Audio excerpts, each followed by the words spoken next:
Romanos 9 é desafiador, profundo e transformador. Quer entender como a soberania de Deus impacta a sua vida hoje? Fique comigo e vamos explorar juntos.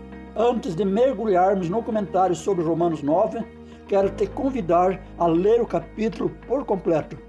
Assim, você poderá captar cada detalhe e se refletir diretamente sobre as palavras de Paulo. Depois, voltamos juntos para explorar as verdades incríveis que ele nos apresenta. Topa? Então, acompanhe a leitura aqui.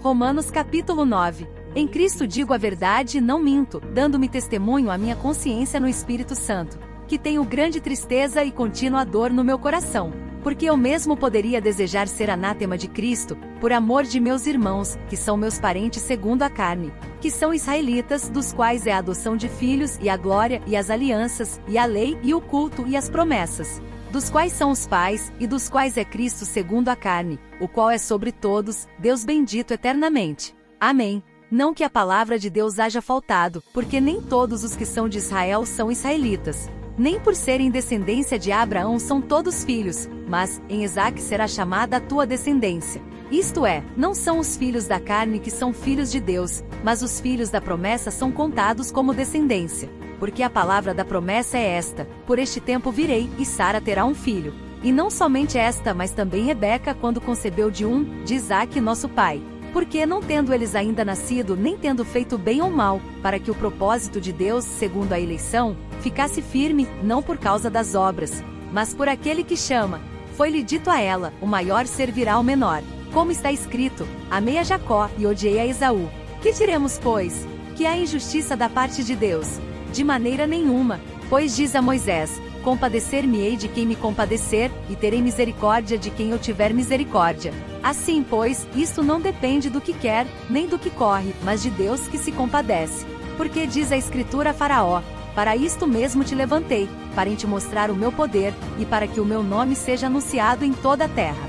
Logo, pois, compadece-se de quem quer, e endurece a quem quer. Dir-me-as então: por que se queixa ele ainda? Porquanto, quem tem resistido à sua vontade?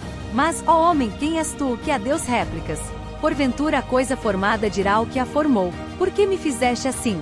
Ou não tem o oleiro poder sobre o barro, para da mesma massa fazer um vaso para a honra e outro para a desonra? E que direi se Deus, querendo mostrar a sua ira, e dar a conhecer o seu poder, suportou com muita paciência os vasos da ira, preparados para a perdição, para que também desse a conhecer as riquezas da sua glória nos vasos de misericórdia, que para a glória já dantes preparou, os quais somos nós, a quem também chamou, não só dentre os judeus, mas também dentre os gentios. Como também dizem Oséias: chamarei meu povo ao que não era meu povo, e amada a que não era amada. E sucederá que no lugar em que lhes foi dito: vós não sois meu povo, aí serão chamados filhos do Deus vivo. Também Isaías clama acerca de Israel: ainda que o número dos filhos de Israel seja como a areia do mar, o remanescente é que será salvo, porque ele completará a obra e abreviá-la à injustiça, porque o Senhor fará breve a obra sobre a terra.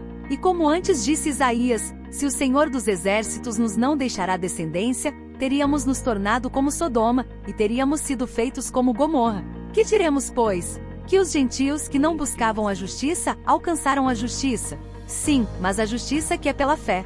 Mas Israel, que buscava a lei da justiça, não chegou à lei da justiça. Por quê? Porque não foi pela fé, mas como que pelas obras da lei, pois tropeçaram na pedra de tropeço. Como está escrito: eis que eu ponho em Sião uma pedra de tropeço, e uma rocha de escândalo, e todo aquele que crer nela não será confundido. Romanos capítulo 9. Prepare-se, porque estamos entrando em uma das passagens mais intrigantes e às vezes controversas da carta de Paulo aos Romanos. Este capítulo é como um quebra-cabeça teológico em 3D, fascinante, desafiador e, dependendo da interpretação, pode até causar debates acalorados no grupo de estudos bíblicos. Para compreendê-lo melhor, é essencial mergulhar no contexto histórico e nos grandes temas que Paulo aborda neste capítulo. Ele fala sobre a soberania de Deus, o papel de Israel no plano divino e o surpreendente caminho da salvação pela graça. Então, Antes de formar qualquer opinião, respire fundo, ouça com calma e lembre-se, se Paulo estivesse entre nós hoje, ele provavelmente diria com um sorriso: fiquem tranquilos, gente, eu explico na próxima carta. Que tal? Vamos dar uma olhada panorâmica no capítulo. Primeiro, contexto histórico e teológico. Quem escreveu? O apóstolo Paulo, nosso teólogo de plantão, escreveu esta carta para os cristãos em Roma. Sobre o quê? Ele fala sobre a salvação e a justiça de Deus, explicando que a justiça divina é revelada por meio da fé em Jesus Cristo. Resumindo, é um guia VIP para entender o plano de Deus. Segundo, resumo de Romanos 9, versículos 1 a 5. Paulo começa com o coração apertado, lamentando que seus irmãos israelitas não aceitaram Jesus. Ele relembra todas as bênçãos que Deus deu a Israel, como quem diz: vocês têm tudo isso, mas ainda não entenderam o presente principal? Versículos 6 ao 13. Aqui, Paulo manda um recado. Nem todo mundo que descende de Israel é israelita de verdade. Ele usa Esaú e Jacó para mostrar que Deus não faz escolhas baseadas em DNA, mas sim em sua vontade soberana. É como dizer: não importa de quem você é primo, importa se você está na lista de Deus. Versículos 14 ao 18. Paulo responde aquela pergunta clássica: isso é justo? E ele diz: gente, Deus é Deus. Ele faz o que quer e sempre tem razão. Ele até lembra do faraó. Até ele, com toda a teimosia, serviu ao plano de Deus. Versículos 19 ao 29. Paulo compara Deus a um oleiro moldando vasos de barro. Se ele quer fazer um vaso de honra ou outro para uso comum, quem somos nós para reclamar? Ele ainda cita Oséias para mostrar que Deus incluir os gentios era parte do plano desde sempre. Spoiler, o plano é global. Versículos 30 ao 33. Ele fecha dizendo que Israel estava correndo atrás da lei, mas tropeça no pedregulho da fé. Enquanto isso, os gentios, que nem estavam tentando, conseguiram a justiça porque acreditaram.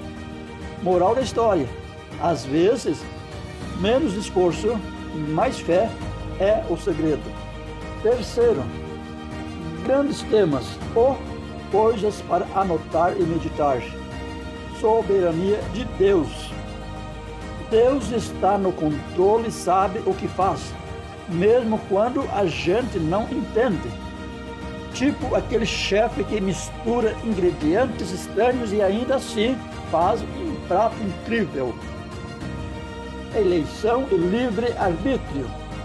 Existe um equilíbrio entre Deus escolher e a nossa responsabilidade em responder. É como um jogo de dança. Deus conduz, mas você precisa acompanhar. Inclusão dos gentios. A salvação não é só para Israel, é para todo mundo. Em outras palavras, a festa de Deus tem espaço para todos. Então, pode chegar. Romanos 9, hoje. O que isso tem a ver comigo? Embora tenha sido escrito há quase 2000 anos, Romanos 9 continua relevante. É como aquele conselho de avó que só faz mais sentido com o tempo. Paulo nos convida a refletir sobre a soberania de Deus, a inclusão de todos no plano da salvação e a nossa responsabilidade de viver pela fé. Vamos explorar isso com 5 pontos mais detalhados. Primeiro, reconheça a soberania de Deus. Paulo deixa claro que Deus é soberano, ou seja, Ele tem o controle total. Ele é como o maestro de uma sinfonia. Mesmo quando você só ouve barulho ou desafinações, Ele sabe exatamente como transformar tudo em harmonia perfeita. Em Romanos 9, vemos que Deus escolhe mostrar misericórdia e graça de acordo com seu propósito, que nem sempre é fácil de entender, mas é sempre justo. Na prática, quando enfrentamos situações difíceis, é fácil pensar: Deus, cadê você nisso tudo? Mas Paulo nos lembra que Deus está no controle, mesmo quando parece que o barco vai virar. Sua tarefa é confiar nele e lembrar que, no final, a tempestade tem um propósito. Para ajudar, experimente essa oração prática. Senhor, eu não entendo o que está acontecendo, mas confio que o Senhor sabe o que está fazendo. Segundo, abrace a inclusão, literalmente. Paulo anuncia uma notícia revolucionária para a época. A salvação é para todos, judeus e gentios. Isso quebra preconceitos e barreiras culturais, mostrando que Deus não tem grupinhos favoritos. Hoje, a igreja precisa refletir essa verdade, tornando-se um lugar de acolhimento para pessoas de todas as origens e histórias. Na implementação prática, seja intencional em acolher pessoas que talvez não sejam como você. Imagine sua igreja como um grande abraço daqueles apertados, mas que não sufocam. Isso vale também para fora da igreja. Ao ver alguém diferente de você, seja intencional em acolher pessoas que talvez não sejam como você. Imagine sua igreja como um grande abraço daqueles apertados, mas que não sufocam. Isso vale também para fora da igreja. Ao ver alguém diferente de você, seja o primeiro a estender a mão ou o café. Deus ama a diversidade e quer que você faça o mesmo. Terceiro, justiça pela fé. Romanos 9 nos lembra que a justiça de Deus não é baseada no nosso desempenho, mas na nossa fé. Paulo explica que Israel, tentando alcançar a justiça pela lei, tropeçou no pedregulho da fé, enquanto os gentios, que nem estavam tentando, receberam a justiça de presente. Isso nos mostra que salvação não é mérito, é graça. Na execução prática, deixe de lado a síndrome do boletim perfeito. Deus não está analisando sua performance em um quadro de notas. Em vez disso, viva a sua fé com gratidão e humildade, sabendo que a salvação é um presente. Suas boas obras são importantes, mas pense nelas como flores que você oferece a Deus porque o ama e não porque quer um lugar no top 10 do céu. Quarto, testemunhe mesmo nos desafios. Paulo menciona sua tristeza ao ver muitos israelitas rejeitarem o Evangelho, mesmo tendo recebido tantas bênçãos. Isso nos ensina algo valioso. O testemunho cristão nem sempre é aceito facilmente.